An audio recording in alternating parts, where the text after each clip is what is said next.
Hey there, my name's Porsha Lauri. Welcome to or welcome back to my YouTube channel. And I have yet another What Did We Learn for you today. I kind of realized that a way I could revitalize this series and make it feel fresh and new, even though I've been doing it since I've been on YouTube, was to make it themed throughout the years. So for this year, I've decided that all of my What Did We Learns will be about romance. For today's video, I'm going to be covering the 1995 classic and personal favorite of mine, Clueless. So as always, if you enjoy my opinion on all things pop culture, music, movies, TV shows, what have you, do me a solid and drop a like on this video. Now, without further ado, let's just get into Clueless. Cher Horowitz is a privileged, beautiful, blonde, idiot savant with a penchant for fashion and a big, compassionate heart. During her junior year, a new girl starts a school named Tai, whom she feels instantly compelled to befriend, as well as make into the next school it girl. Along with her best friend Dionne, they help to create a look, teach her Beverly Hills slang, and attempt to hook her up with the most eligible bachelor on campus. Cher also finds herself crushing on a fellow classmate that meets her high standards, but both girls don't find their soulmate just yet. Cher quickly realizes that her self-proclaimed matchmaker job is harder than it seems when Tai's interest shifts her adoration to a new focus, Cher's ex-stepbrother Josh. Weirdly, at the same time that Cher's personal life begins to fall apart, she realizes she may also have feelings for Josh, further complicating everyone's emotions. There's a lot of vocal fry in that, and I don't know why that was. I feel like no synopsis I was ever gonna write is gonna do this movie justice, so let's just go ahead and jump into the actual movie. Would you look at that girl? She is so adorably clueless. I absolutely adore the opening shots of this movie. It really sets the tone for what era we're in. Now that we are almost 30 years outside of Clueless, this just it's just a perfect opening into the 90s, into the preppy 90s. I think when people think of 90s culture, they always think of just grunge. And while, yeah, that was a huge part of the culture at the time, there was also, another side to it. And Clueless is here to kind of bring that to the masses. They made up a lot of the slang that is featured in this movie, but I don't think that the slang was too far off from how kids were really talking. And there's just this kind of level of sophistication with the way that they communicate with each other. It sets the tone moving forward for what we're gonna see. I've also mentioned numerous times on this channel, but I love a good narration. Ooh, do I love a movie with narration. It kind of makes the movie feel more like a book. If you're unaware, the movie Clueless is a loose modernization of the story of Emma. Do you like having a narrator in a movie, or do you like to kind of make your own thoughts around what you think the inner workings of each character is? Let me know. But in Cher's opening monologue, she basically breaks down the kind of Beverly Hills high school world that she lives in. The social hierarchy where she kind of stacks up in the food chain. I think this is one of the more honest portrayals of high school. I know it's really exaggerated and larger than life, but we're also dealing with rich kids in Beverly Hills. So it's kind of believable that these kids have cell phones and beepers, and they're have their own car, and they don't even have a license yet. Now, Cher kind of describes herself as somewhat of a trendsetter. She's very much paying attention to what's in fashion and recreating it in a tasteful way for her. But she's also seems to be somewhat humble. She's definitely not an outward obvious mean girl, and she genuinely seems to care about her friends and ensuring that they're not disrespected. Now, Cher is selfish, of course. She definitely will do what she needs to do in order to get what she needs accomplished, but I don't feel like she really goes out of her way to be obnoxiously rude or mean to anyone. She does have kind of a running kind of frenemy relationship with Amber, but it's never really taken too seriously. And the spats are very low-key disses, but they're doing it back and forth, and it's nothing that really hits below the belt. I mean, she does call her ugly, but I mean, not to her face. So there's that. Do you think she's pretty? Yeah, she's a full-on Monet. What's a Monet? It's like the painting, see? From far away it's okay, but up close it's a big old mess. But Cher is established to be a relatively good and nice character and a reliable narrator. We also get to meet her best friend Dionne, but I love Dionne. Again, I don't find her to be that much of a one-note character. I mean, she is definitely the sidekick, the best friend, but I mean, I don't think that it's played in a way that's like racially inappropriate. So I actually really appreciate this character. Something I don't appreciate is that she's in a relationship with a fellow student named Murray, and you know, they make a reference to Ike and Tina Turner, and you see them arguing out in the middle of the campus. So like, do I love the representation of like black couples have problems? Like, no. Do I like the insinuation of some type of domestic abuse? Because if you didn't know, Ike was fucking up Tina Turner all the time, and that's like not something to be joking about. So like, do I love that in a 2023 retrospective? No, but I don't think it's like insanely harmful. So I aside from this moment where I mention it, I'm never gonna mention this again. It's something I noticed. Like, I'm analyzing the movie, I gotta bring up the things that I'm analyzing. So I debated what to call this part of the movie because it feels kind of weird to call this a meet cute. I've been watching this movie since I was like 5 years old. So like, since this movie has been out, I have seen it. Older teen babysitters that would like have this on in the background. So like, I remember watching it. And then as I grew up, I remember on USA and like TBS, those two stations were notorious for playing this movie like every single weekend. I adore this movie. I had so much fun watching it. I'm so obnoxious to watch this movie with because I can't stop quoting it. But yo, the love interest and that whole thing, it just gets weirder the older I get. So I'm probably gonna keep bringing up how weird it is, but I feel like it'd be more weird if I didn't mention how weird it was. So we have our meet cute. Cher's dad, Mel, whom I absolutely adore. I love Cher's dad. I think he's so funny, and just like the deadpan, just like the way he delivers everything. He's like a mob boss / lawyer. I absolutely adore him, or a litigator. When Mel announces to Cher that her ex-stepbrother Josh is coming to stay with them, she's like immediately groaning, and she's like, why does he have to be here? And I love Mel's line of like, you divorce wives, you don't divorce children. Even though Mel like presents as like very scary, kind of overwhelming, like angry guy, he's also like a sweet, like he has a tender heart. Hey you, anything happens to my daughter, I got a 45 and a shovel. I doubt anybody would miss you. So we meet Josh, and I don't know, they have that like kind of standard like brother-sister relationship. Like, she antagonizes him and he gives it right back to her, giving the idea that he's like an intellectual, you know? And she's like, so like, let's go to the mall. You know, they couldn't be more different. So of course, you know, they heavily make fun of each other for their differences. But yeah, like the nuance of the fact that they were once related, but then not, super confusing if you are under the age of like 16, I think. Like even at 13, I think I was kind of like, I still don't understand. Are they related? Around this time, Cher gets her report card from school, and she's very disappointed because she got a C in debate and a B in like something else. So she brings her report card home, and her dad asks about it, and she's like, it's not done yet. I have to do some negotiations with teachers, and then I'll show it to you. To which her dad's like, yeah, okay. You do that. I think he's like very proud in that moment, you know, as like a litigator, attorney, lawyer, whatever he is. Like, he's very much like, oh, she's learning. Okay, I appreciate this.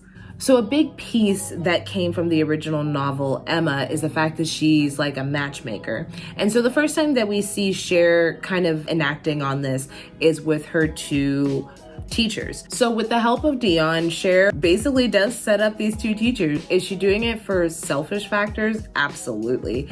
But like, does it work out in the end in everyone's favor? Like, also, yeah, so like it's fine, I guess. But she ends up getting the better grades like she asked, and she ends up helping out everyone at the school because everyone is having a better time in class. As a 15-year-old, if I successfully pulled this off, I too would think, oh my god, I'm a matchmaker. Kind of like infinite wisdom that you think you have when you're a teenager and you like accomplish one thing and so you're like an expert now. Pretty much right after she gets the two teachers together, Cher meets Tai Frazier, and she's just like, she just describes her as like a little lost puppy. So she's so adorably clueless. And so this is when Cher decides that this girl is going to be her next project. And so they swoop her up and they're like, you can hang with us, like we'll show you like the ropes of the school and stuff. This is also around the time that they go have lunch and Tai meets Travis for the first time. And obviously there's some sparks between Travis and Tai, but when Tai shares this news, and Cher's like, no, absolutely not. Like, he's like a stoner kid, like he's a skateboarder, like that's so last season. We're not doing that right now. Eventually, those two characters probably are gonna end up being together because they're relatively perfect together. So then we get our standard 90s makeover scene. I know this is heavily criticized. Gen Z is not a fan of the makeover scene. And I get it. Like, you don't have to change yourself to be accepted. Yada, yada, yada. We get it.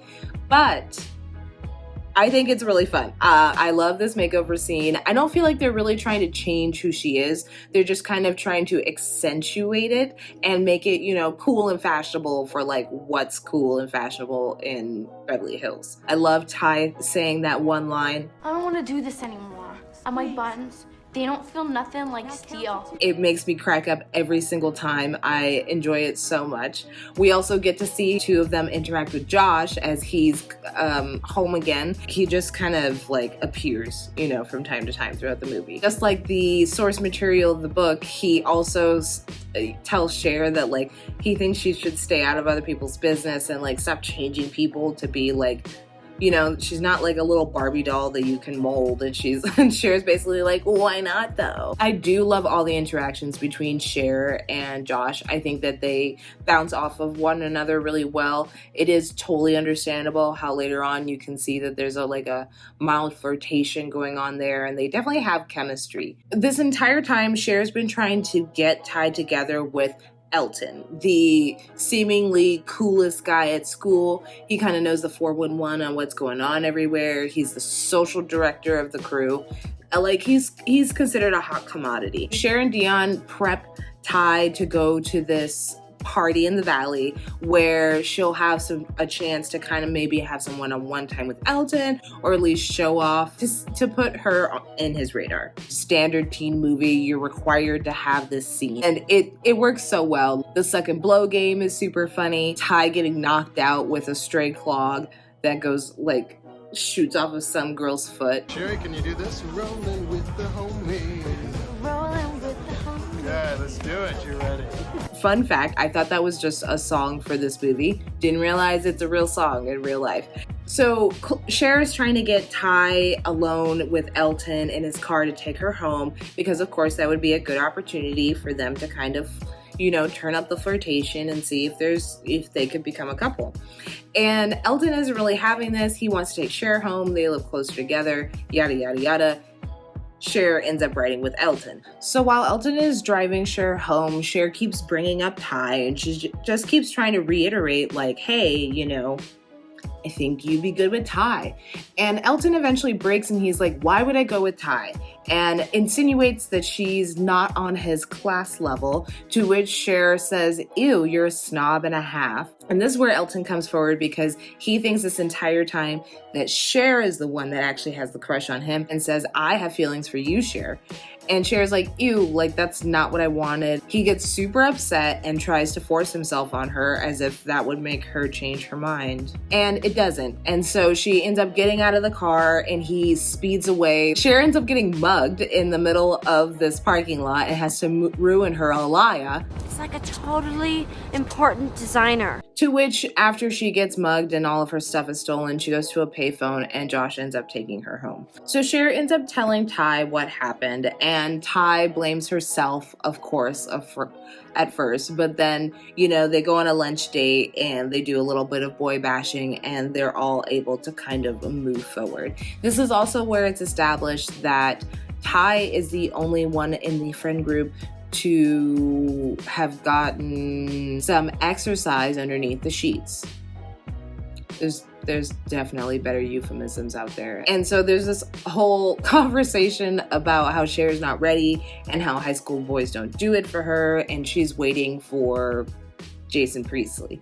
And then just when Cher thinks that she's not looking for love in high school, in walks Christian, the elusive fellow classmate that has been spending the first half of his semester in Chicago and is now finally back to Beverly Hills. He's of another time period. It's very quickly established, like the kid's wearing a suit when he comes to class. He talks in a different kind of way. He's definitely playing into that Rat Pack 50s era. And I love that the commitment to the bit. It's not just a phase, mom, but Cher is definitely very into Christian. Of course, as like a fashion forward girly like she is, of course, like it would make sense that she would be very much into Christian. Like he very much takes care of himself. He very much has his own aesthetic. Like I could definitely see this as like boyfriend goals. And so the story kind of morphs to be from focused on Tai to now being focused on Cher and her seduction of Christian.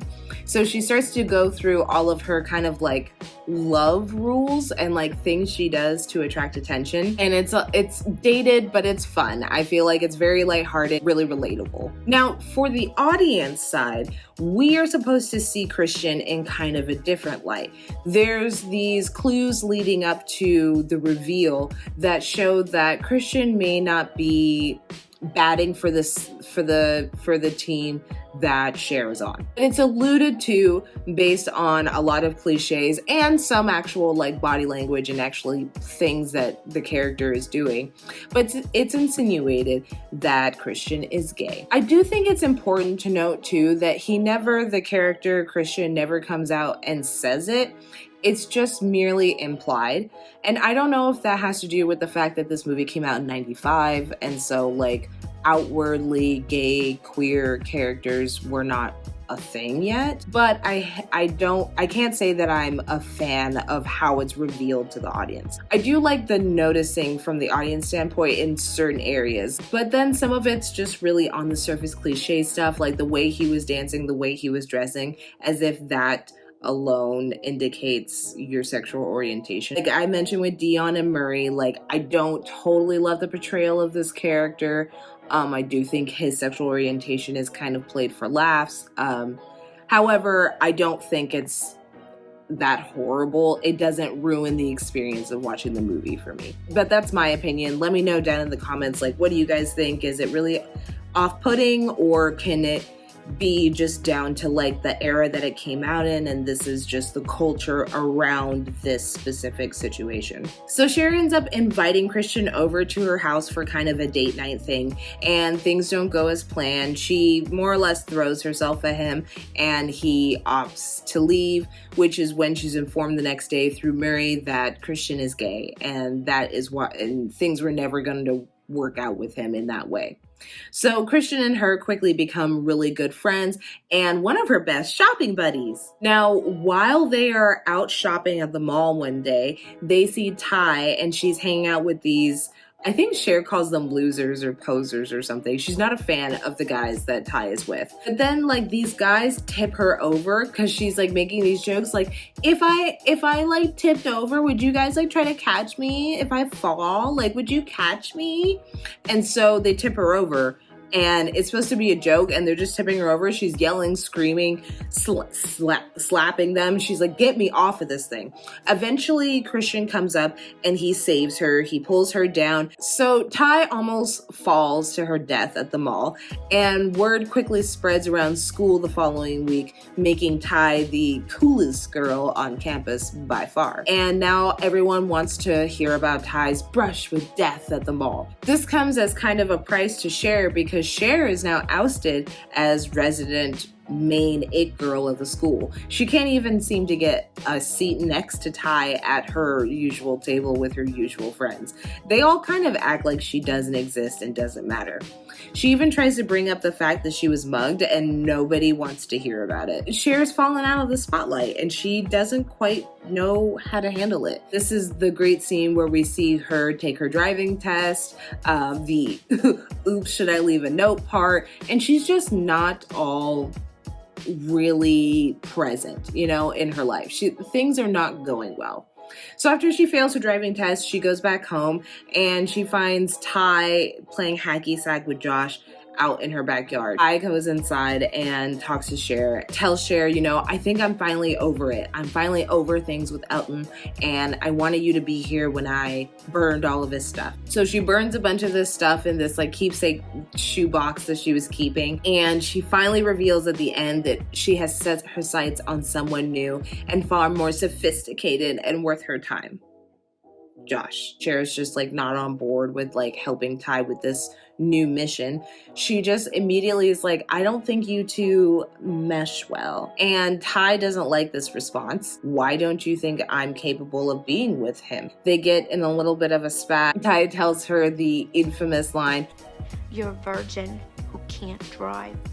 And then leaves. And then I love this scene where Cher leaves on a soul-searching mission and she goes shopping. She kind of goes over everything that's been going on in her life, how everything is so messed up now, and trying to kind of sort out her feelings around Josh and Tai and why this is bothering her so much. To which we finally get to that scene in front of the fountain where the colors change and Cher has an epiphany and she realizes that she's in love with her ex-stepbrother Josh.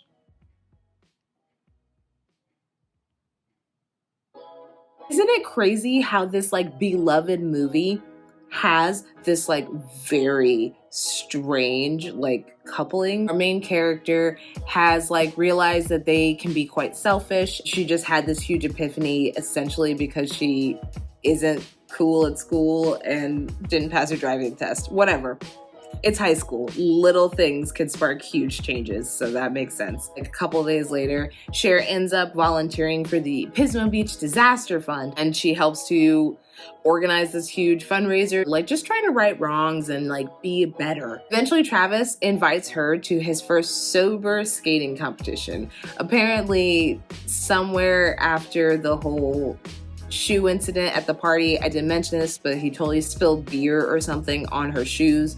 And after this, he himself had an epiphany. They show him with a bong, so my assumption is he's smoking that good grass, but like, you know, it's 95 and that's illegal. So like he had to go to rehab and, you know, go through the steps. It's at this skateboarding competition where Cher and Tai are reunited, and Tai ends up apologizing to Cher for being so rude to her. Realize that like really have feelings for Josh. Who she really had feelings for was Travis. And it's very clear to us and to Cher that Travis and Tai are now together. And Cher apologizes to Tai as well for not being like more of like a supporter of Tai and her feelings. So it's just like a really cute, sweet moment. I love to see like all the loose ends tied. So I forgot to mention this earlier, but Cher's dad Mel is working on like a really intensive case. This kind of subplot in the background. Josh is working on the case and Cher's home on like a Friday night or something, and they are both working side by side on this case. They're definitely having some more flirtation here. As things have gone on, we've been seeing Josh have more of a flirtationship with Cher, or he's started to see her in a different light. And the guy across from them is like clearly very annoyed with like having to like sit and watch this. It's very uncomfortable, maybe because he also knows they used to be siblings. He asks Cher what she's doing, and she's basically been doing the wrong thing the entire time. She's been highlighting the wrong conversation, and all of this work that she's been doing is going to have to be redone. The guy gets super upset, calls her dumb, and yells at her. Josh stands up to him, and the guy decides to just leave for the night, and Josh goes to comfort Cher. And this is where the two of them finally admit they have feelings for one another. And this is where they share their first kiss. So our final kind of send-off of the movie is we see Mr. Hall and Mrs. Geist are getting married. It's very cute. Cher ends up being one of the bridesmaids, and all of the couples, Travis and Tai, Murray and Dionne, and Cher and Josh are all there in attendance. And it's just a cute little send-off. Cher ends up scoring the bouquet at the end because there was a bet going, and so she wanted to ensure that they won that bet. And that is Clueless. Miss Stoger, my plastic surgeon doesn't want me doing any activity where balls fly at my nose. Well, there goes your social life. So the comedy joke style for this movie definitely was leading heavily into 90s culture. I think you could consider it a period piece of the 90s. Like, it's a time capsule of what we were wearing, what we were listening to, and kind of the ideas and, you know, the personalities of that time frame. And I like the combination of like kind of literature references and highbrow forms of comedy alongside like self-deprecating and like just being very relatable type of situations. Mr. Hall, I was surfing the Crimson Wave. I had to haul ass to the ladies. I love the vernacular that they use. I love the slang that they made for the movie, combined with real slang of that time period. A lot of the slang from this movie ended up becoming part of the pop culture zeitgeist, so I think that says something about how influential this movie was. Do something good for humanity. How about sterilization?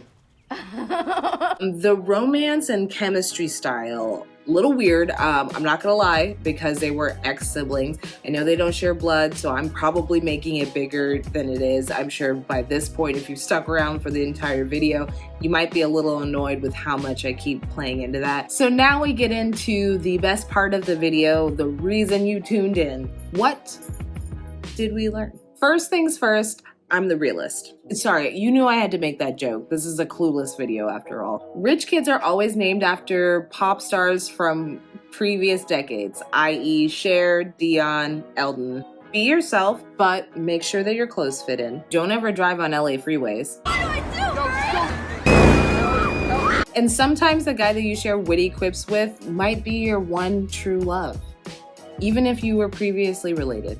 And lastly, I just want to get through a couple fun facts. I feel like this movie's been out for almost 30 years. At this point, you've heard it all. So these are just some of the points that I think are super unique and super interesting that I don't hear talked about a lot. So here's my little fun facts and trivia. Everyone does know this for sure, but the way that Alicia Silverstone says Haitians in the movie, this is a natural thing that happened. When she read the script, she didn't know how to say the words, and so instead she pronounced it Haitians.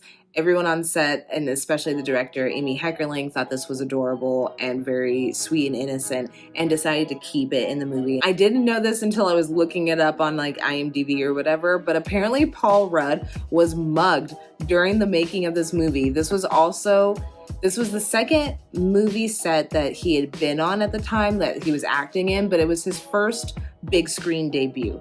Now, people debate this because his actual first movie that he filmed would be Halloween 6, I believe, but that actually ended up coming out after Clueless, so that's why people say Clueless is his big screen debut. I also think it's super funny that Paul Rudd auditioned for every main male character in this movie besides like Mel and Mr. Hall. But he even auditioned for Murray because when he was reading the script, he was thinking that it could have been like a white kid trying to be black, and he thought that that would be funny. And if anyone knows where I can find this audition tape, I have to see this. I want to see what Paul Rudd's version of Murray would have been, because I think that would have been absolutely hilarious. And lastly, because I am a 90s kid, I feel like it's very important to mention that the Mighty Mighty Boss Tones are the band that's playing during their like college party. Anyway, that's all I have for you guys today. I hope you enjoyed walking down memory lane with me to revisit this strange movie that we call Clueless. I know I mentioned in my last What Did We Learn that I was either going to do Xenon or Friday. Well, when I put up the poll alongside that video, I got 50% on both. So that's also kind of why I decided I was like, I'm just gonna do something else, I guess.